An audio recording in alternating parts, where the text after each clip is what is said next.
Den 20. april 2008. Kære dagbog. Jeg er så forvirret. Jeg har brug for at samle mine tanker.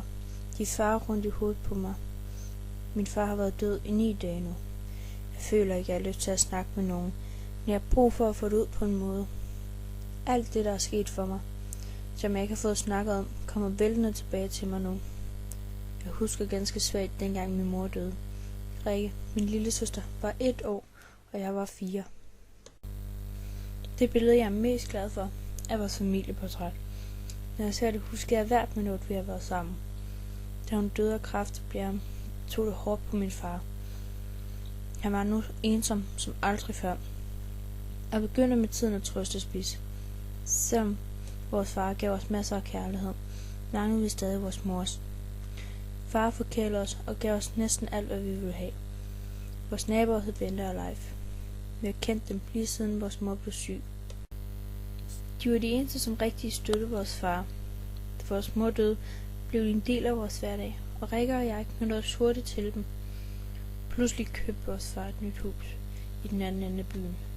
Jeg blev urolig ked af det, da vi nu skulle bo langt væk fra Bente og Leif.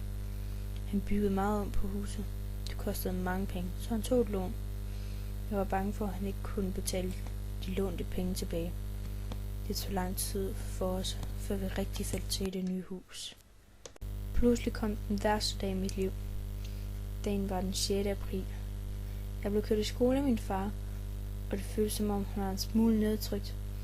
Efter skole ringede jeg til ham, for at spørge om det var okay, at jeg tog ned i byen sammen med Camilla, min veninde. Far sagde ja, og da jeg skulle til at lægge på, sagde han farvel Signe. Jeg elsker dig, min pige. I øjeblikket følte jeg mig en smule angst, men jeg lagde det hurtigt i baghovedet igen. Da vi havde været sammen et stykke tid, ringede min telefon. Nummeret var mit fars, men det var Leif, der var i telefonen. Han sagde, at Bente ville komme og hente mig nu. Jeg blev forvirret og forstod ikke, hvorfor det lige pludselig var Bente, som skulle hente mig.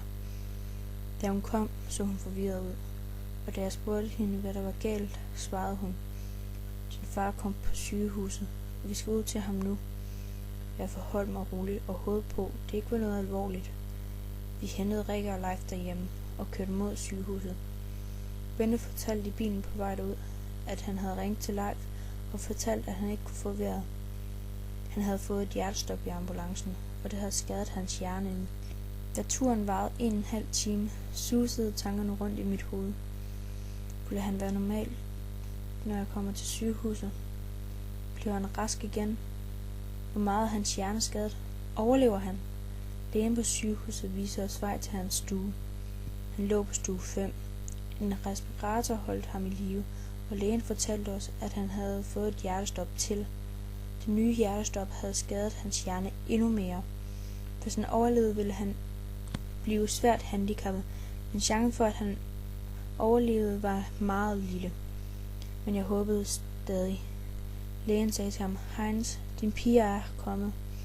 Hans fod vrikkede som et tegn på, at han kunne høre os. Det gør et sæt i mig.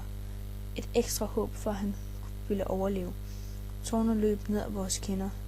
Da vi havde været der nogle timer, kørte vi hjem igen. Det havde været uhyggeligt, at man ikke kunne få kontakt med ham. Vores farmor fra Østrig kom med flyet 2 dage efter. Jeg var glad for, at hun kunne komme, men jeg ville hellere have set hende ved en anden lejlighed. Det var svært at kommunikere med hende, da hun ikke kunne dansk, og vi kunne ikke tysk. Hver dag kørte vi ud til Randers og håbede på, at der ville ske en forbedring, men intet skete. På 5. dag var jeg i Rønne for at spille fodbold. Bente ringede til mig, og da jeg tog telefonen, spurgte jeg med det samme: er han død? Det var han. Jeg græd hele vejen til sygehuset. Rumi var der allerede. Hun stod ved hans side og græd. Han var helt gul, og det virkede uvirkeligt, som et mareridt uden ende. Jeg glemmer aldrig den dag, og jeg glemmer aldrig det syn. Jeg er ked af det hver dag, men jeg tager alligevel i skole. Lige for tiden bor jeg hos Bente og Leif, men vi ved ikke, om vi må blive her. Kommunen vil have os i en plejefamilie, men jeg vil slet ikke kunne bære at skulle væk fra Bente og Leif. på min hverdag. Den 22. maj 2008. Kære dagbog, vi har fået svar fra kommunen i dag. Bente tog telefonen, og da hun lagde på, kunne jeg se lettelsen i hendes ansigt. Hun smilede stort og sagde, at vi gerne må blive boende hos hende og Leif. Det har været en rigtig dejlig dag. Den sidste måneds tid har været rigtig hård, for jeg har næsten ikke tænkt på andet, end om Rikke og jeg måtte blive boende. Nu har vi endelig fået svar, og det var en kæmpe lettelse for os alle. Jeg har været helt vildt bange for, om kommunen ville fjerne os, da de mente, at Bente og Leif ikke har nok erfaring. 20. marts 2009. Kære dagbog, nu er det en uge siden, at Leif er død. Jeg skulle en tur med Rita i sommerhus, da jeg pludselig hørte Leif kalde på Bente ind fra soveværelset. Bente råbte, ring 112. Leif har fået et hjertestop, og Bente var i gang med hjertemassage. Da ambulancefolkene kom og havde været inde ved ham i 15 minutter, var jeg godt klar over, at han ikke ville klare den. Jeg følte mig så bange og fortabt. Jeg var bange for, at Rikke og jeg nu skulle igennem alt det med kommunen igen. Det var svært at håndtere, og Bente var så ked af det. Tidligere havde han taget os ud på en masse forskellige hyggeture. Det virkede som om, at han allerede dengang vidste, at han snart skulle dø. Jeg har ikke lyst til at snakke med nogen om alle mine tab, men det føles godt at få det skrevet ned.